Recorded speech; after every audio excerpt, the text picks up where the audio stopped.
listening to the Save the Marriage podcast. Your marriage can be saved and strengthened if you have the right information. Join Dr. Lee Baucom as he explores ways for you to improve your relationship and your life, starting right now. Hey, this is Lee Baucom, and this is the Save the Marriage podcast, and I am the host of the podcast.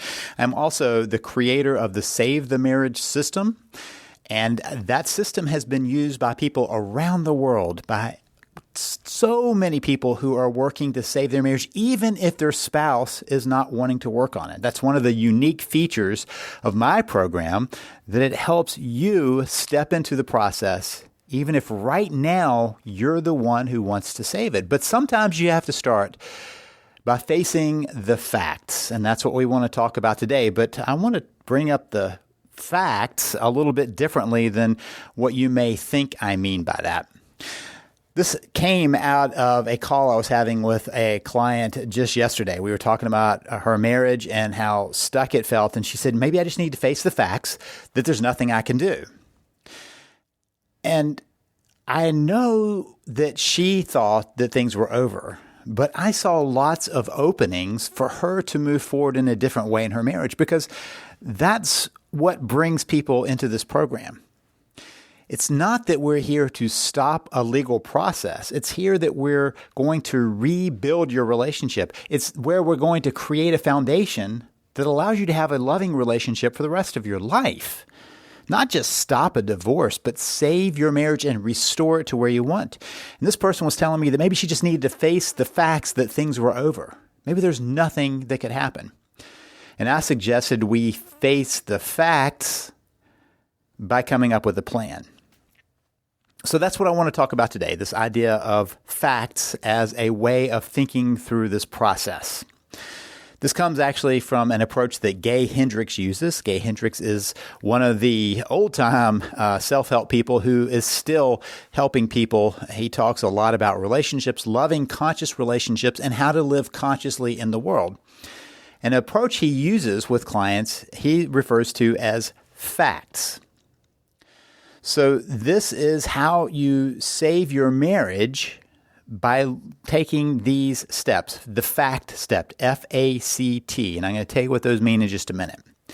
One of the things that I've noticed over time is that when people have a marriage crisis, they want to go straight into the save, right? They don't want to think about anything. They just want to jump straight into save.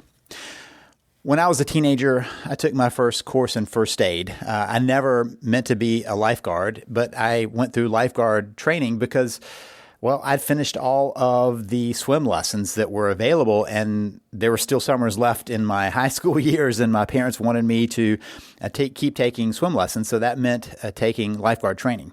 So we had to do first aid training, and so we went and did the Red Cross first aid training, which walks you through what do you do when something happens.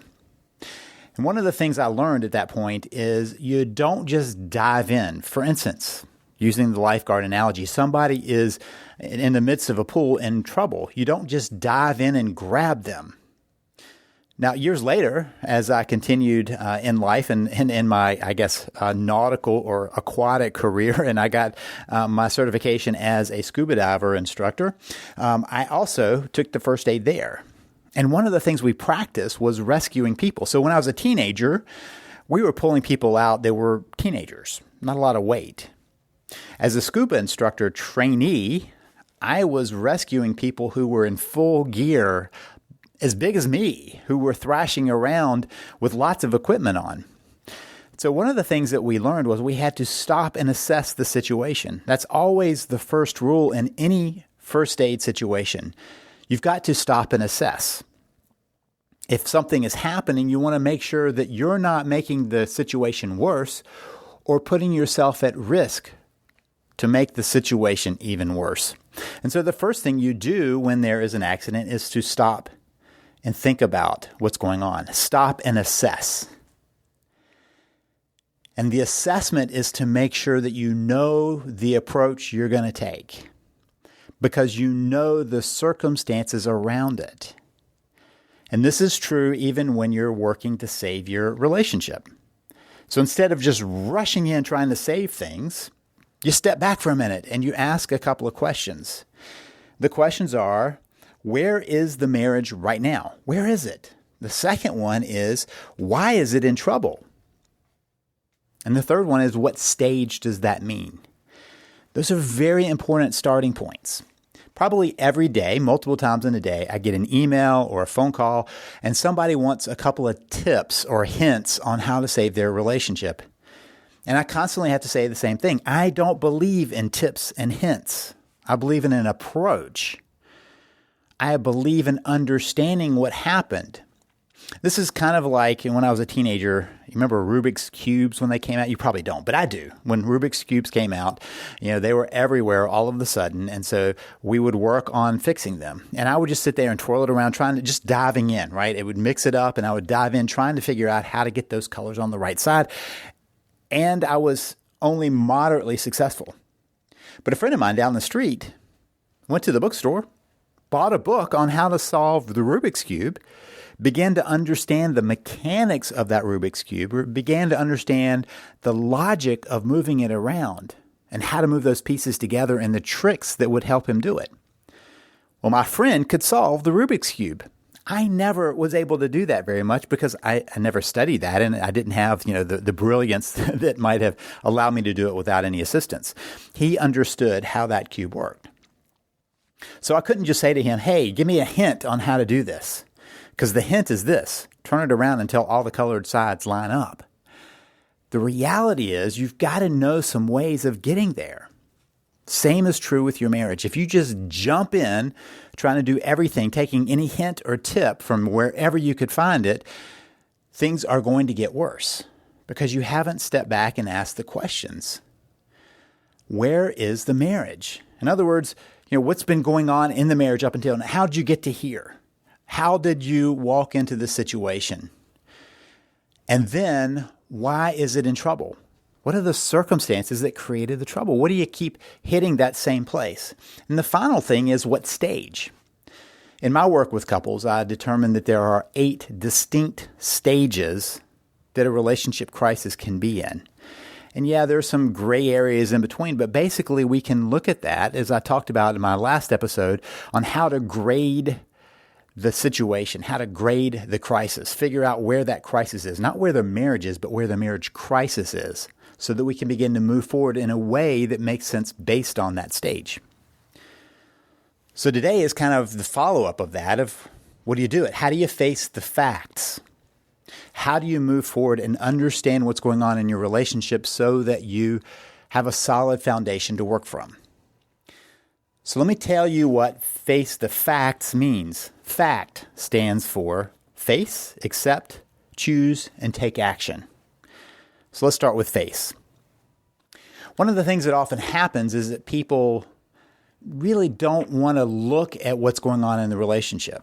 They know they want their marriage to be better, but they don't want to look at what's really going on. They don't want to look at the crisis that's there. And the first step is to face it. My analogy in the last episode was talking about cancer. You might feel a lump or see a spot on your skin or know that something's not quite right, but you don't go to the doctor. You don't really want to know what's going on. You don't want to face it.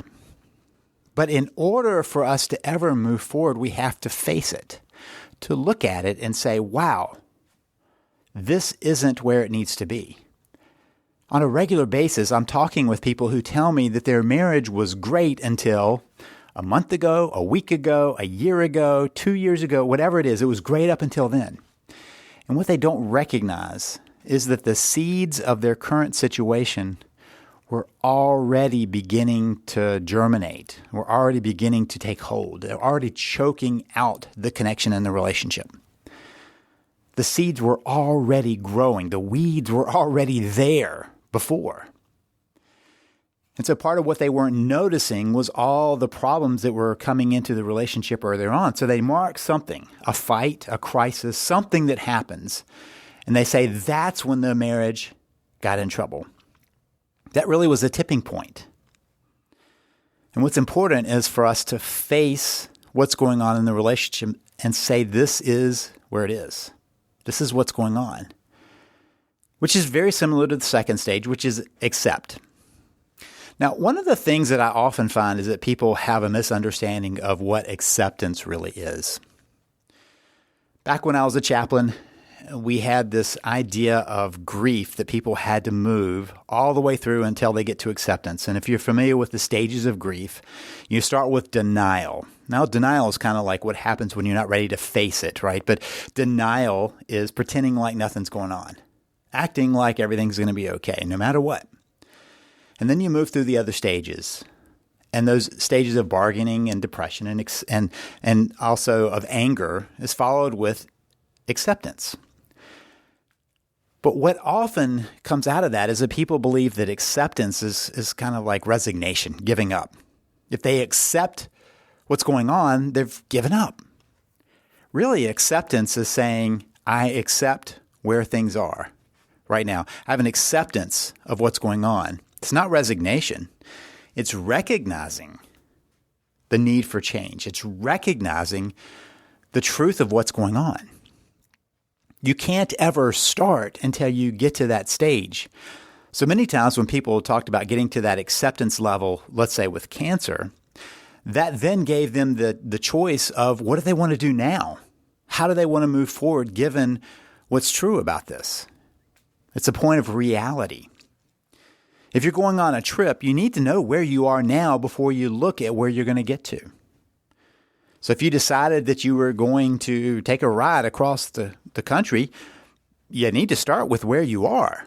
You can't pretend that you're somewhere else. And acceptance is saying, okay, this is really where we are. We really are in a crisis. We really are at this stage. We really are at this point. Now that we're at acceptance, then we get to that next level, the sea of choice. So what am I going to do? The first one is to orient yourself towards the fact that the marriage is in trouble. The second one is saying it really is at this level of trouble. So it's kind of the dawning. You face something, you go, oh, okay, this is where I am. Acceptance is, this is exactly where I am. Now I know what stage I'm in. Now I know what happened, what's caused this, where the troubles are. And now I get to the place where I get to make a choice. And the choice is around what you're going to do from here. It occurs to me that there are three choices to choose here.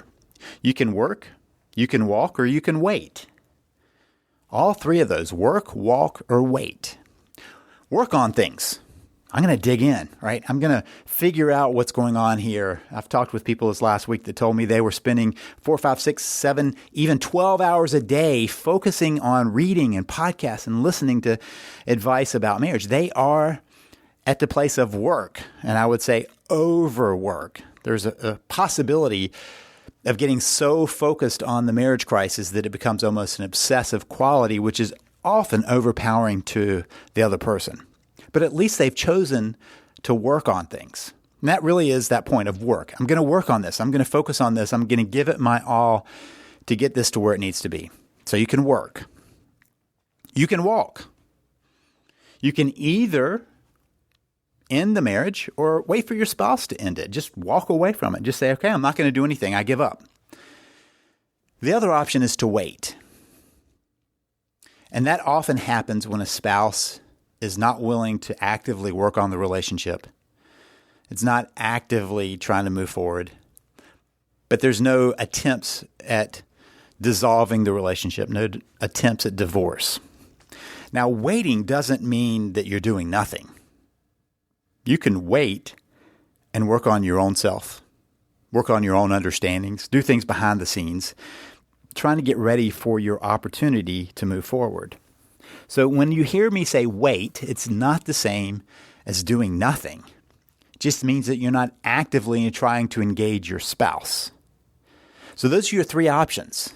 You can work, walk, or wait. And any of those three options are available to you at any time. One of the things that I've said over and over is I'm not the person to tell you to work on it. That's your choice. I'm also not going to tell you to walk. I'm also not going to tell you to wait.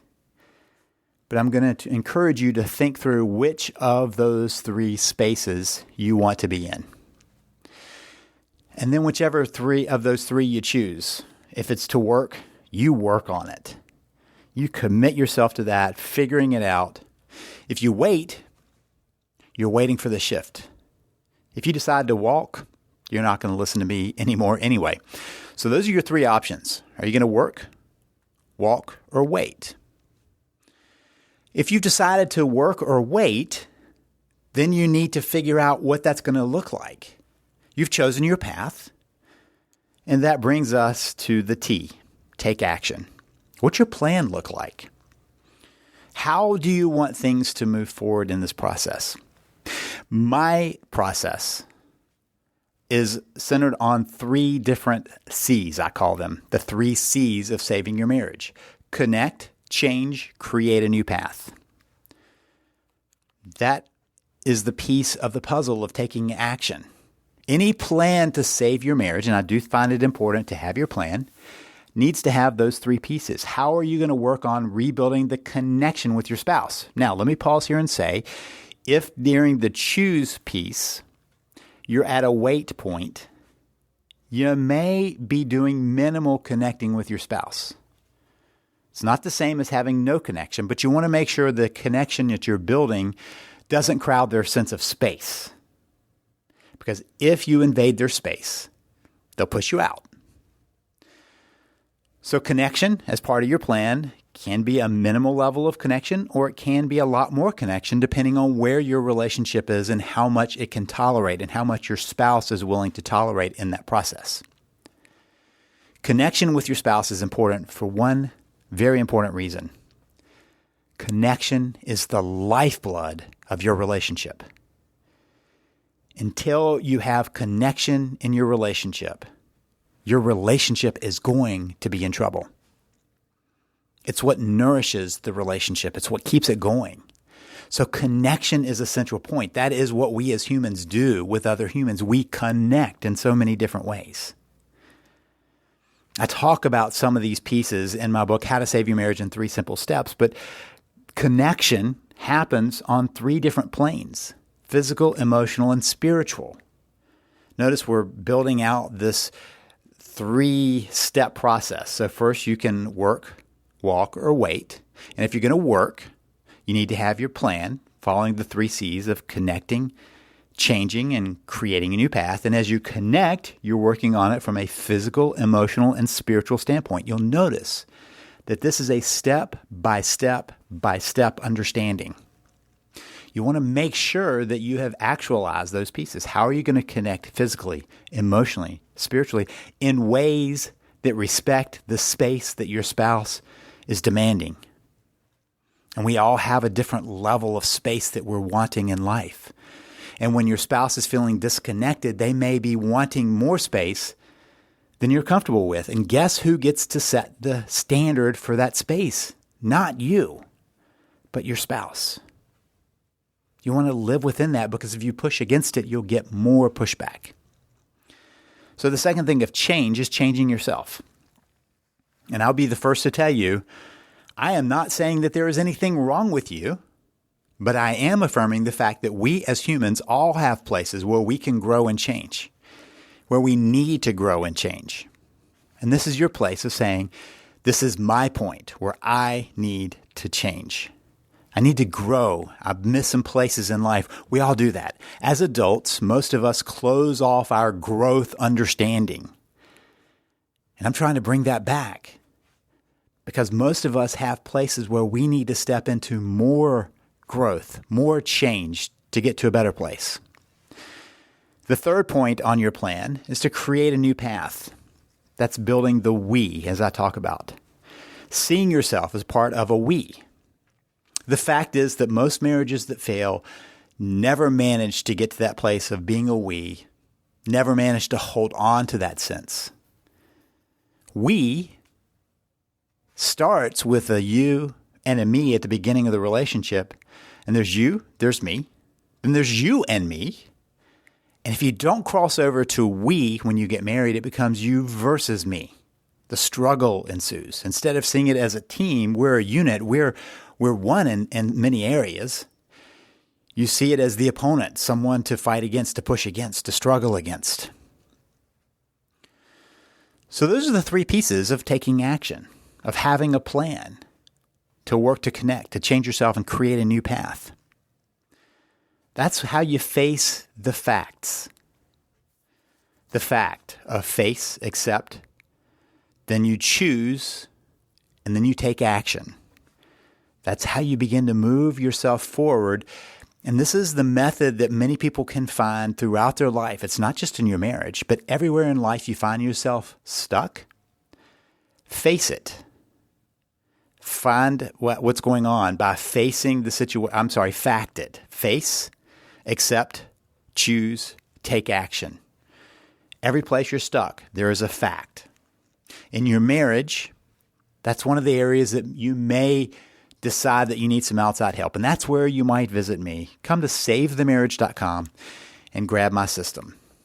I give you the tools, the understanding, the help to get through that. If you're stuck on what it means to connect, what it means to be a team, what it means to be a we, I can answer that for you. I can talk about how you can move that back together. But you have to take the first step. It's a simple one. Just come visit me at savethemarriage.com. Savethemarriage.com. Grab my system. A few clicks of your mouse and you will have the system in your hand.